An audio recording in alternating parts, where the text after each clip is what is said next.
Welcome to Leaving Nothing to Chance, your go-to podcast where we bring you insights from some of the most influential voices in small business and personal development. Each week, we dive deep into conversations with top thought leaders, authors, and business moguls from around the world, sharing their secrets to success and strategies for growth. Tune in for exclusive content that will inspire, motivate, and equip you to take your journey to the next level. This is Leaving Nothing to Chance. Well, welcome everybody to another feature on Ink and Inside, our Wednesday show with living authors. That's one of the rules, Monica, that I have with this is you got to be breathing still. This way people can ask questions. Sure.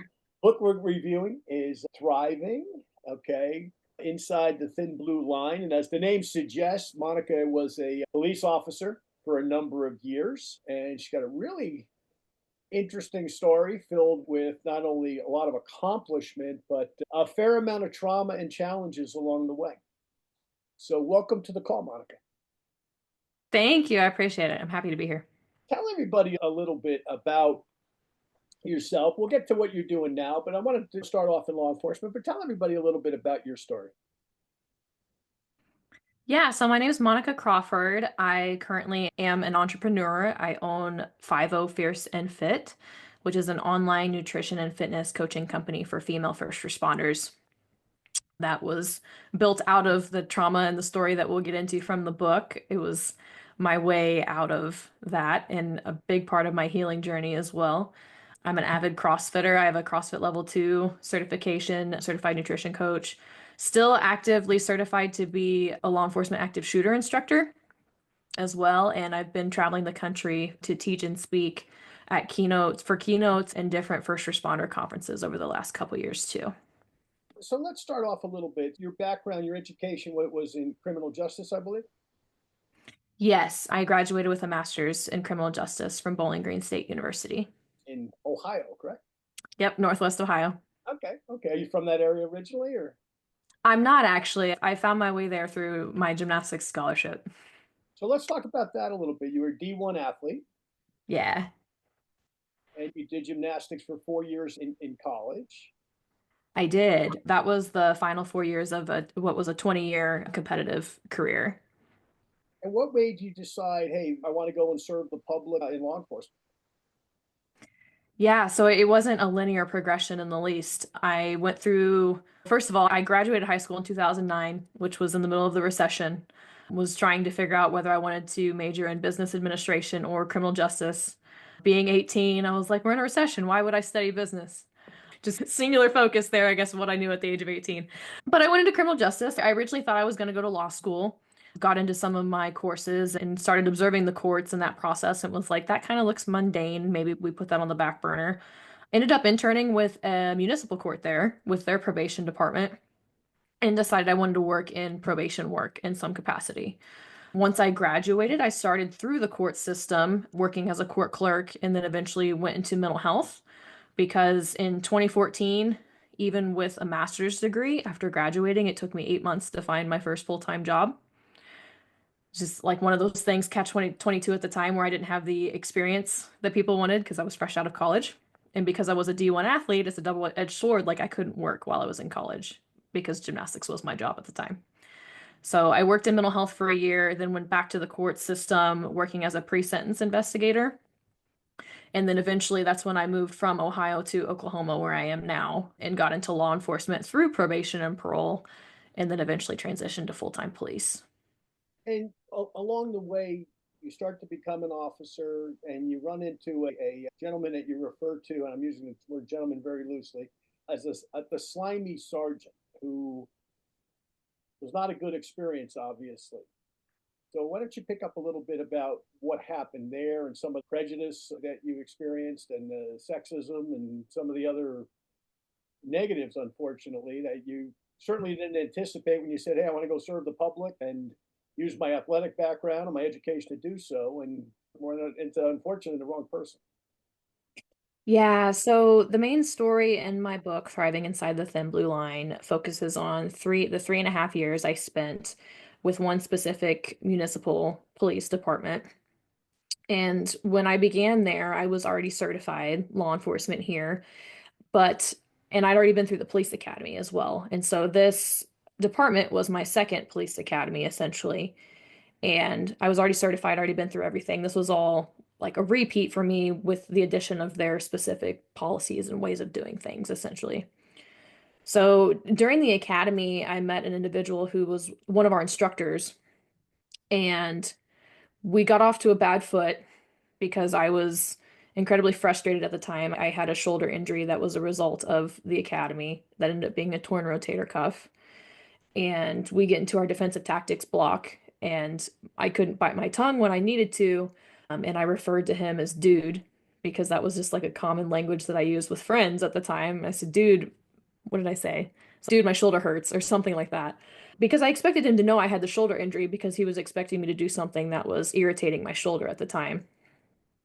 And what should have stayed in my head came out of my mouth.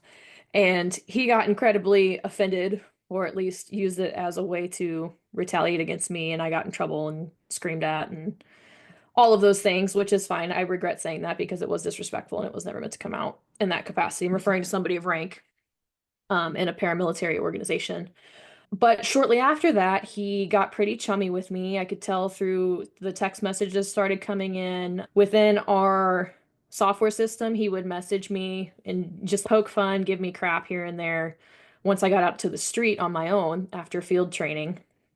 And eventually it began him towing the line of being unprofessional and the sexual advances in the text message that was sent to me. And after that, I kind of brushed it off as a female rookie and it also being a sergeant on my shift. Like I didn't want to make waves. I laughed it off when I probably shouldn't have. But it got nasty when he found out I was dating somebody else at the time, which is now my current husband. And when I started applying to different specialty units, unfortunately, he was the sergeant over those specialty units, in which I got denied for both. One was a special response team, the other was to become a field training officer. And then shortly after, I ended up in three different disciplinary issues in the span of 6 weeks. And that's after not having any in my life ever being in trouble for anything, essentially. They were all unsubstantiated, unfounded. They basically proved what I said had happened, but it was a common practice type thing that everybody had done, but when I did it, it was incorrect. But this sergeant was the person who sought me out and put my name down on that complaint and started that whole internal affairs investigation. So he was the straw that broke the camel's back as far as my decision to resign and move on and figure out what was next for me at that point, because by that time, my mental and physical health was going down the drain. And one of the things that you mentioned in the book is the fitness level of many officers. And I see it here in Dallas and as I travel throughout the country. And sometimes I think if that guy had to run after somebody, he would be afraid of their health, not the fact that they may not catch a suspect, but the fact that they may have a heart attack in the process. We think of law enforcement as something where people are in great shape. And initially, I think they are. But where do you think they start getting off track in terms of their health? Yeah, so the standards of entry are relatively low anymore as far as physical standards, and it varies. And I say that with the caveat that it varies wildly. You'll have some departments who have applicable and challenging fitness tests to just get hired, and then you have other departments that don't require much, if anything. So you're starting off with the bar set pretty low. If you start and you're in shape, for instance, a lot of people who go through the police academy will lose a bunch of weight in the academy because it's somewhere 4 to 6 months of structured activity that they're not accustomed to. But right after the academy, they'll quickly gain it back because they don't have that structure anymore. And also, one of the things I highlight in the book is that during those police academies or even in departments around the US, there's not any training on how to outlast a 20 to 25 plus year career, other than maybe 2 hours of mental health. In Oklahoma, our required continuing education is 2 hours of mental health a year. So there's nothing on nutrition, there's nothing on how to eat, there's nothing on how to work out, there's really barely anything on mental health. The mental health is coming more to the forefront now in recent years than it was 8 or 9 years ago when I was in the first academy. So they don't really invest in the officer and helping you to outlast a 20 to 25-year career, but then complain that they have problems with recruiting and retention. And I think you reference in the book, I forget the exact quote, but cops and convicts are the only two people that count backwards in terms of time, which was kind of funny when I first read it. And then I started thinking, yeah, I get why a convict does that, but our officers should be treated better. And I think mental wellness as well as physical wellness are really important because these are our first responders. And I think you identify by that, and we'll talk a little bit about what you're doing to remedy that. But let's stay on the work situation because you had a terrible shoulder injury that resulted in surgery. And how did the shoulder injury occur, first of all? And secondly, the fact that it seemed like they wanted to ignore it led to a terrible situation with your health, with your shoulder. And how is your shoulder doing now, most importantly? It's good now. I'm very grateful that even though it was a work comp thing, which was a struggle in and of itself, that the surgeon that they sent me to is a well-known surgeon around here and does very well. So I think he did really well in the surgery. I still didn't quite have enough time after that. They only gave me 6 weeks of physical therapy after that before they kicked me out, which at the time I was wishing it was more. But thankfully, I was able to stay in touch with some of those physical therapists and then also do my own rehab where I healed up completely and didn't have any further issues with it. But you go back to the injury. It sounded like from reading the book. Correct me if I'm wrong. Like they almost sloughed over it. No big deal. It wasn't a shooting injury, obviously, but they didn't take it serious, and it led to a more permanent injury than it would have been if it was headed off at the pass. Is that correct? Yeah, so the other frustrating thing is that as far as police academies goes, from my experience, there's not, they are very specific on who they allow to be an instructor for the academy, whether it's on a department level or a state level when it comes to the individual blocks. So, like your firearms instructors, your defensive tactics instructors, your driving instructors, there's a certification and qualification process to be labeled one of those people for the state of Oklahoma. Well, they picked up Joe Schmo off the street to run our fitness. Hmm. So it's just as important, but it's not treated that way. And what happened in the academy was I was so frustrated the first couple weeks of the academy that I kept count that we did 2,000 push-ups in the first 2 weeks because it's a paramilitary organization and the main punishment is push-ups. And so it was entirely too much in a short period of time, and it ended up being an overuse injury, essentially, that I reported in week 2 of a 26-week academy.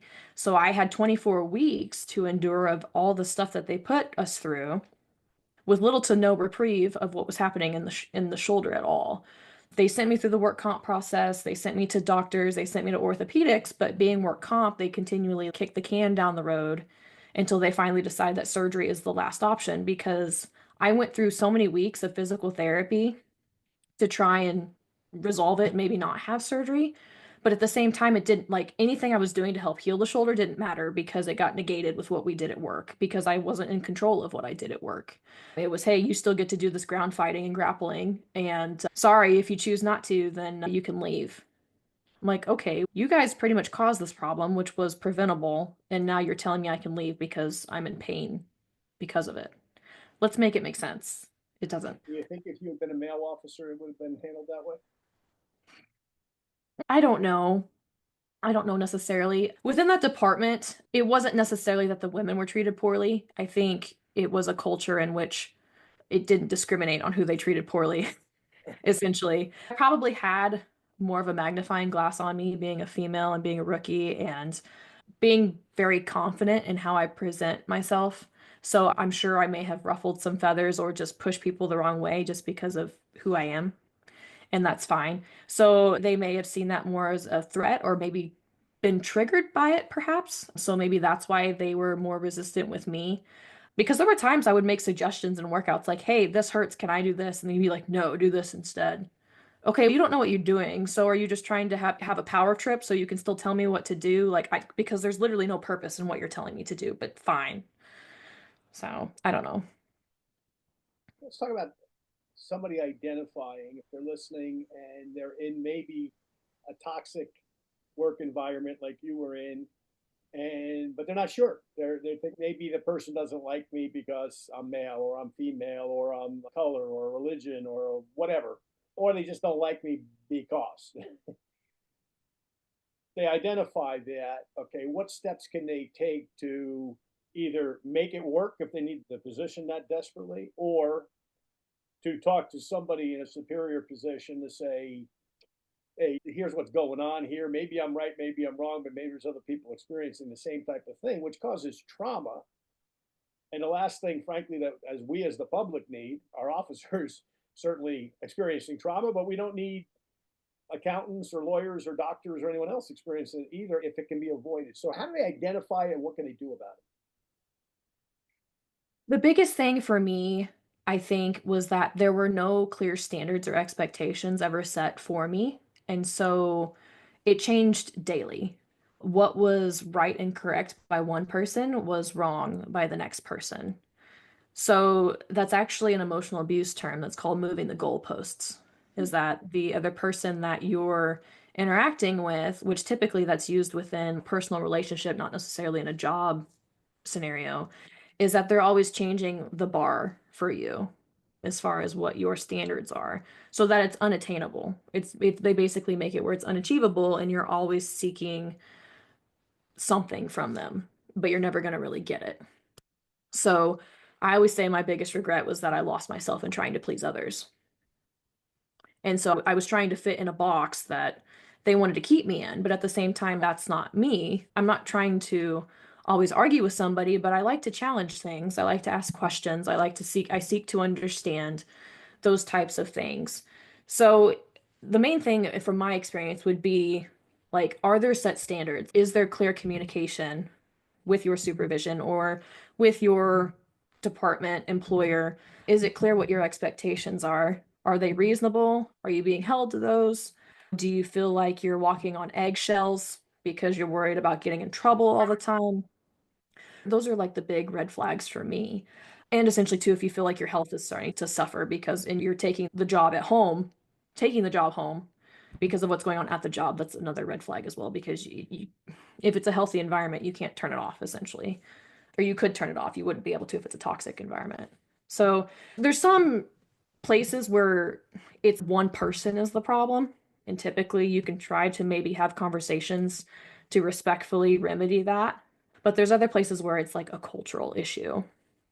We talk about it a lot in law enforcement of trying to be an informal leader, but that's more of like the ground up approach, which you can only do so much on the individual level when you're still fighting things that are like cultural things that are happening from the top down within that organization. So then it becomes a question of, are you valued, respected, and supported? Is there enough positivity for you to stay within that job? And if there's not, perhaps it might be time to look somewhere else or figure out what your next steps are because nothing changes if nothing changes. Yeah, that's a good way to put it. Good way to put it. So let's talk about the fact that you got the red letter, right? Which most people don't know what that. I didn't know what that was till I read your book, so you may want to share what that is. And when you had now your husband, I think, got it also. Is that correct? Okay. So talk about that a little bit and how that was handled. Yeah, so I don't know if that was just an our agency thing or if it happens other places. But when you walk in the door, everybody had their mailboxes, and it's like standard mailboxes that you would see in any type of work environment. They're just like the little slots, like mailboxes. But everybody had to walk by them when they went in the building, and so everybody knew if somebody was in trouble because the internal affairs letters were put in red envelopes. So it's like the scarlet letter. Is what I compare it to. It's just silly to put that on display. It's further toxicity there. But as far as that went, what had happened essentially is that the night that happened, we were following common practice as far as procedures when having to turn a vehicle in for regularly scheduled maintenance. My Chevy Tahoe was due for an oil change, and my husband and I weren't married yet, but lived together. And so we traveled to and from work together, even though we had like separate cars at work. I went to go turn my vehicle in for the oil change and went to go home for the evening, which is what literally everybody did there. You waited till a certain time that you were approved to do that. You went and turned your vehicle in, and then you could have somebody give you a ride home. The only difference was that he and I lived outside the take-home car radius. They had a designed radius that if you lived within, you could keep your patrol vehicle and drive it home.